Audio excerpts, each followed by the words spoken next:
We're back with Stacy Washington, aka Stacy on the right. So,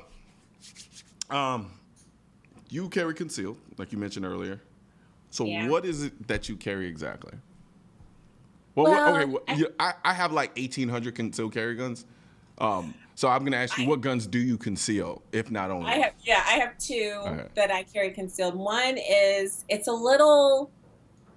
purple. Mm-hmm. It's little. It's a little revolver. I don't even know what it is, but it's small and it fits into things like if I have a small purse or if I have on something tight and I need to really, and I can use a sticky holster with that so it can go in anywhere. Gotcha. And then the one that I normally carry is my Ruger LC9. Okay. It's just the right size, 9mm. I think it's really good to shoot. I actually like shooting that. I have the older version, which has a longer pull, to set it, but I still like it. And my husband was like, you should get another one to replace it because the newer version has a shorter pull. And I was like, you're right. It's like boots. You can never have too many. Nah. But I haven't replaced it. I don't. Are you like trying to trade it in? Or you just want to get another one on top of it? I think you should just get another one on top of it.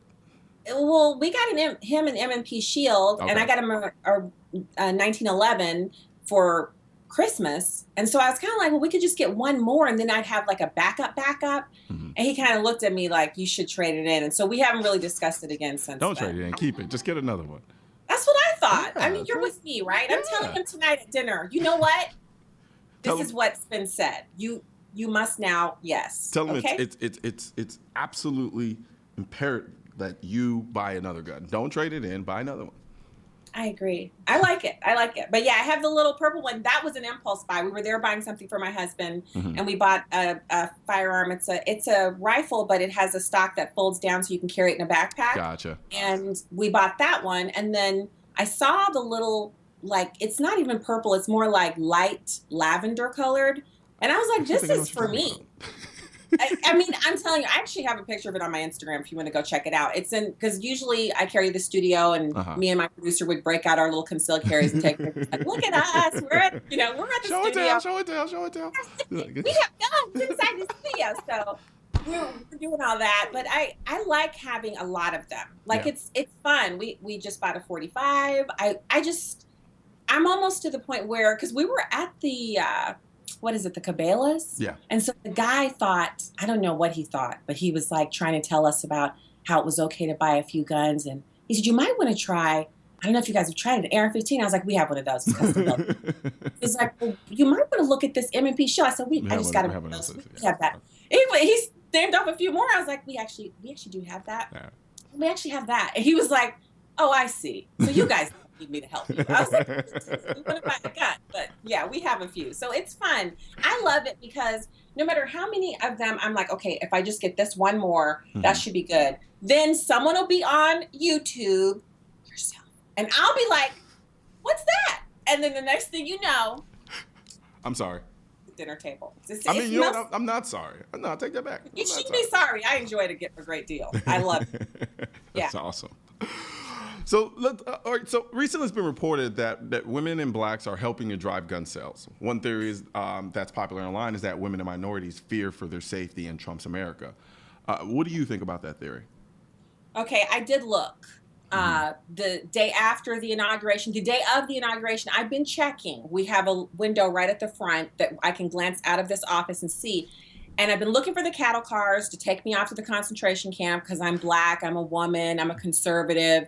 I haven't seen it. No cattle cars. And you all know, all of y'all out there in the land know that the reason we don't have cattle cars is because we have 500 and some odd million guns at last estimate in this country. You can't enslave people and make their skin into lampshades if they're armed. So we are the reason why the cattle cars have not shown up. And the other thing that I really don't understand about their hatred of Donald Trump is that they loved him so much 3 years ago. He was their favorite guy. They loved him. They thought he was a liberal and they were down with him. And now they think he's going to kill him.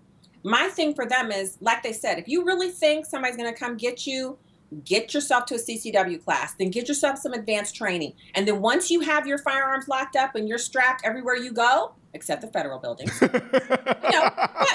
what can they do to you? What can they do to you? And I don't think that's what's driving firearm sales. I think liberals just want to be cool, and so they're trying to get a few guns, and that's fine. I'm all about it because I think it really civilizes people when they know Yeah. how to shoot. But I don't like the conversation, the way they keep bringing it back to something that Donald Trump is going to do. That man can't even get a travel ban in effect. So how is he going to come haul people away? So I'm supporting him. I want him to do a great job. I didn't support President Obama, but I did want him to do a good job. He was just incapable of doing so. But I never wished that he wouldn't. He just couldn't do I it. think that's just you being an American. And I think at a certain point, we tend to forget that idea that at the end of the day, we are Americans. I don't know why you would wish for the leader of your country, whether you voted for him or not, to do badly. That to me seems counterintuitive. And another thing is the problem I have with the conversation about firearm ownership, whether or not it's increasing or decreasing within a certain particular group or demographic, is painting it around this idea of I guess fear based off of color or whatever the case may be, is that it takes division and brings it into a group of people, i.e. gun owners, where it doesn't exist. The Second Amendment was never divided along racial lines, at least within the context of what was written in the Second Amendment, within the Constitution. Maybe in its practice at a certain point, but as far as I know, and you've even demonstrated it yourself, you talked about the fact that, look, even if liberals want to go ahead and buy a couple of guns to feel cool, fine, go ahead, let them do it. Actually, I'm all for it. It's one of those things where it's like, I don't care what you are. I don't care how you get here. As long as you get here and then you do it responsibly, I don't have a problem with you. And they're taking something that's an issue of power. So being a gun owner is an empowering thing. You've talked about this on videos where people who've never shot before go to the range, they shoot a gun for 5 minutes and they turn around and there's this look in their eye. They want to shoot more and they're now respectful of this tool. They see it now as a drill, a spoon, any tool that you have, this is now another tool, and they want to know how to use it. But the left is really good at taking people who are doing something awesome, like buying guns and becoming trained, whether you're black or a woman, and turning you into a victim. So that's what I hear when you say they're saying, you can't just be black and a woman and go out and be like, I'm buying some guns today because I'm not a criminal and I can. So I'm going to do stuff because I can. I love doing that. If I find out there's something I can do and I do it just because I can, that's pure Americana. So if I'm out buying guns and I'm black and I'm a woman, I'm not doing it because I can. I'm not doing it because I'm empowered. I'm not doing it because Americans have the right to own guns. I'm doing it because I'm scared of Donald Trump. No thanks, libs. I own guns because I can. And I will own more guns, especially after today, to celebrate. And to make this last point, because we're out of time, but we got to have you back on the show. Make it Monday. But, it's a very, very clever tactic in that even in their attempt to demonstrate people trying to empower themselves, they're doing so because they're victims. Yeah. And I've gotten to a point where I'm kind of over that whole charade. And like I said before, the gun community in and of itself, gun owners in America, it is at this point I don't care whether you come here from the left, from the right, from up, down, sky. I don't care how you get here. Do it responsibly. I have no problems with you.